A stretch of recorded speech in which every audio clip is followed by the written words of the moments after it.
ఓం శ్రీ మహాగణాధిపతయ నమః. శ్రీ గురుభ్యో నమః. సాధ్యం త్రివర్తి సంయుక్తం మన్నినా యోజితం ప్రియం గృహాణ మంగళం దీపం త్రైలోక్యం తిమిరాపః భక్త్యా దీపం ప్రయచ్ఛామి దేవాయ పరమాత్మనే త్రాహిమాన్ నరకాద్ఘోర దివ్యైః జ్యోతి నమోస్తుతే. కాయ్ టీవీ మీడియా ప్రేక్షకులకు నమస్సుమాంజలి.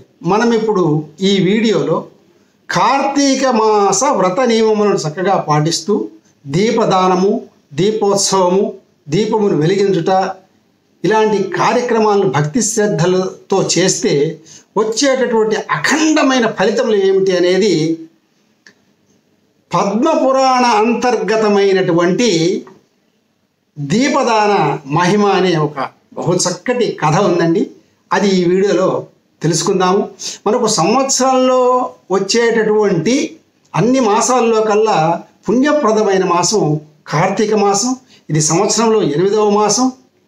కృత్తికా నక్షత్రంతో కూడినటువంటి పౌర్ణమి ఈ మాసంలో వస్తుంది కాబట్టి ఇది కార్తీక మాసం.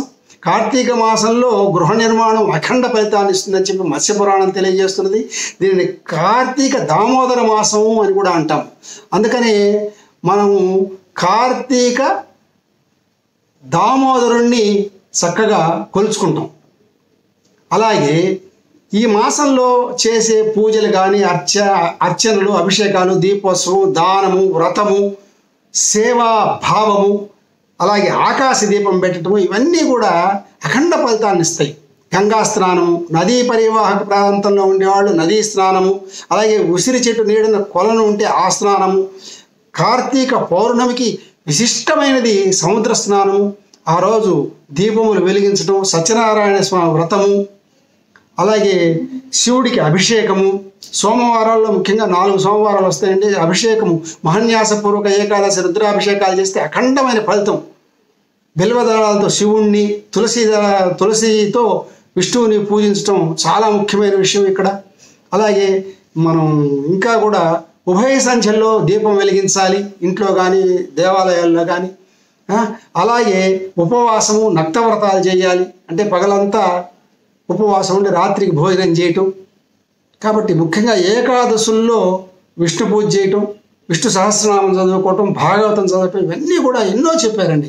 ఆదివారంలో ఈ వచ్చే వారాల్లోనే ఆదివారం అయితే సూర్యోపాసన, సోమవారం అయితే శివారాధన, అదే మంగళవారం అయితే సుబ్రహ్మణ్య స్వామి పూజ, బుధవారం అయితే విష్ణువు, గురువారం అయితే దత్తాత్రేయుడు, హయగ్రీవుడు, దక్షిణామూర్తి లాంటి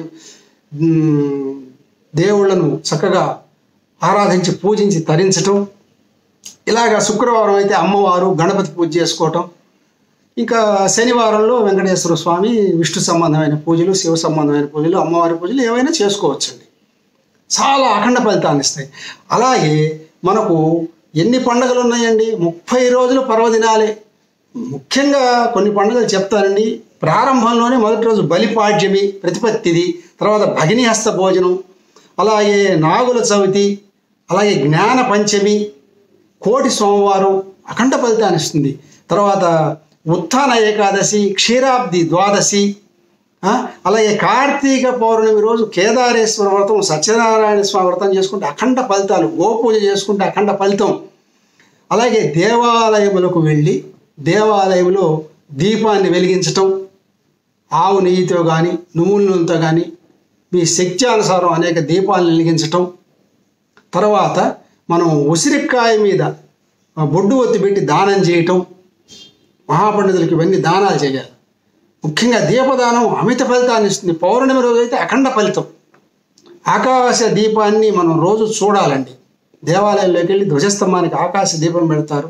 కొంతమంది ఇళ్లలో కూడా పెట్టుకునే ఆచారం ఉంది. కాబట్టి ఇలా అనేక మన శాస్త్ర సమ్మతమైన విషయాలతో మహత్తరమైనది ఈ కార్తీక మాసం అండి. ఈ కార్తీక మాసంలో మనం ఇప్పుడు ఈ వీడియోలో అనుకున్నాం కదా, దీపదానం వల్ల వచ్చే ఫలితం మాత్రం ఒక కథ ఉందండి మనకు పద్మపురాణంలో. ఈ కార్తీక మాసాన్ని గురించి కార్తీక పురాణం, స్కాంద పురాణం, మహాభారతం, పద్మపురాణంలో అనేక విషయాలు ఉన్నాయండి. అయితే పద్మపురాణాంతర్గతమైన ఈ కథ చాలా అందంగా ఉంటుంది. అదేంటంటే కార్తీక మాసంలో దీపదానోత్సవం ఎంత విశిష్టమైనదని చెప్పే ఫలప్రదమైనది కథ అన్నమాట.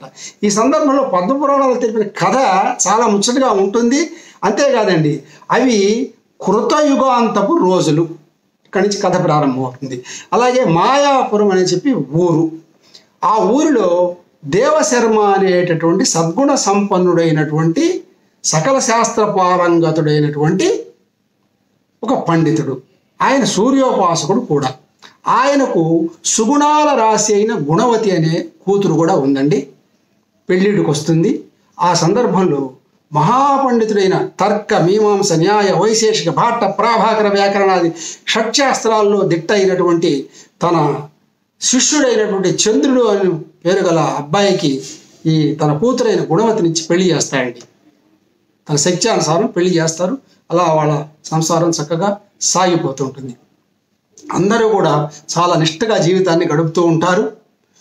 అలాంటి సందర్భంలో ఈ దేవశర్మ అల్లుడైనటువంటి చంద్రుడు ఇద్దరు కలిసి యజ్ఞయాగాది క్రతువుల కోసం కావాల్సినటువంటి దర్భలు, కట్టెలు, అంటే సమిధలు, ఇవన్నీ పంచ పల్లవులు తీసుకురావడానికి ఒక అడవికి వెళ్తారండి.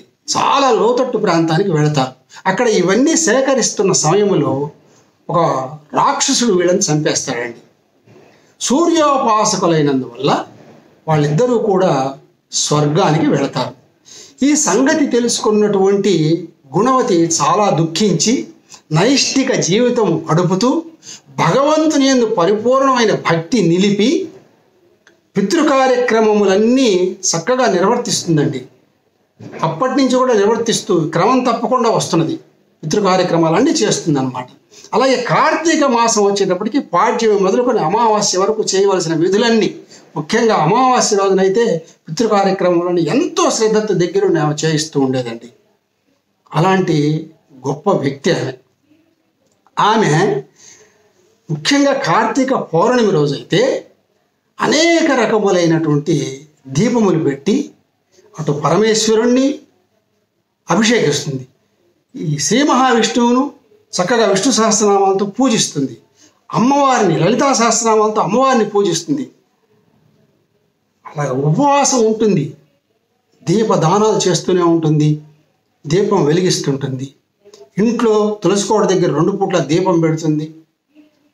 అలాగే 2 సంధ్యల్లో కూడా ప్రధాన ప్రవేశ ద్వారం దగ్గర దీపాలు పెడుతుంది.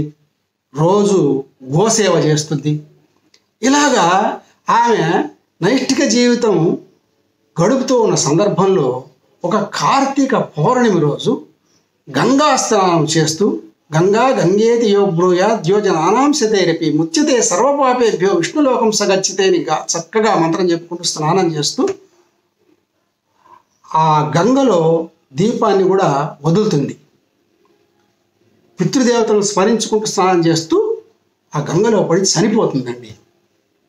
చనిపోతే వెంటనే ఆమెకు ఒక దేవ విమానారూఢై స్వర్గానికి వెళుతుంది. ఆమె వెళితే తమ వైకుంఠానికి దివ్యమైన విమానంలో వచ్చిన గుణవతిని చూడటంతోనే విష్ణుమూర్తికి, లక్ష్మీదేవికి చాలా ముచ్చట కలిగిందండి. ఆ సందర్భంలో బ్రహ్మదేవుడు కూడా అక్కడే ఉండి ఈమె యొక్క గొప్పదనాన్ని ఆయన కూడా ఎంతో ప్రశంసించి శ్రీ మహావిష్ణువును ఆమెకు మోక్షం ఇవ్వమని వేడుకుంటాడు, వరాలు ఇవ్వమని కోరుకుంటాడు. అలాంటి సందర్భంలో ఏం జరుగుతుందో చూడండి. విష్ణుమూర్తి కృష్ణమూర్తిగా వైకుంఠంలో, విష్ణుమూర్తి కృష్ణమూర్తిగా, లక్ష్మీదేవి రుక్మిణిగా, దేవశర్మ సాత్రాజిత్గా, అల్లుడైన చంద్రుడు అక్రూరుడుగా, అలాగే వైకుంఠంలో ఉన్నటువంటి కల్పవృక్షము తులసి మొక్కగా, ఈ గుణవతి అయిన అమ్మాయి ఈ నైష్ఠిక జీవితం గడిపేటటువంటి గుణవతి సత్యభామగా అవతరిస్తారండి. ఇది పద్మపురాణాల్లో ఉన్న కథ అండి. కాబట్టి కార్తీక దీపము నిరంతరముగా 30 రోజులు వెలిగిస్తూ భగవంతుని యందు భక్తి శ్రద్ధలతో ఆమె చేసేటటువంటి సమస్త దానాలు అలాగే దీపారాధనల వల్ల ఆమె సాక్షాత్తు శ్రీ మహావిష్ణు స్వరూపుడైన కృష్ణమూర్తినే భర్తగా పొందింది. అంటే సత్యభామైంది కదా. కాబట్టి ఈ కథలో మనకు పద్మపురాణంలో చెప్పిన విషయం ఏంటంటే, క్రమం తప్పకుండా భక్తి శ్రద్ధలతో ఈ 30 రోజులు దీపములు వెలిగించి దీపదానములు చేసి యథాశక్తి పరమేశ్వరుణ్ణి అలాగే శ్రీ మహావిష్ణువును పూజించి ప్రతిరోజు దేవాలయానికి వెళ్ళి దర్శించుకొని వీలున్నంత వరకు దైవ సన్నిధిలో గడిపి భక్తి భావంతో ఉంటే ఇంతటి ఫలితాలు వస్తాయని చెప్పి ఈ కథ ద్వారా మనకు తెలిసిందండి. కాబట్టి కార్తీక మాసంలో అందరం ఆకాశ దీపాన్ని చూద్దాము, మన చేతనైనంత వరకు దీపాలు వెలిగిద్దాము, మంచి మంచి శివాలయాలు విష్ణాలయాలకు వెళ్ళి అక్కడ మనం దీపములు వెలిగించడం, దీపదానం చేయటం అలాంటి కార్యక్రమాలు చేసి ధన్యులు అవుదామని చెప్పి కోరుకుంటూ సర్వే జనా సుఖినో భవంతు. స్వస్తి. మరిన్ని అప్డేట్స్ కోసం మా కాయ్ టీవీని సబ్స్క్రైబ్ చేసుకోండి. మా వీడియో కనుక మీకు నచ్చినట్లయితే లైక్ చేయండి, షేర్ చేయండి. మీ విలువైన అభిప్రాయాలను కామెంట్ బాక్స్లో తెలియజేయండి.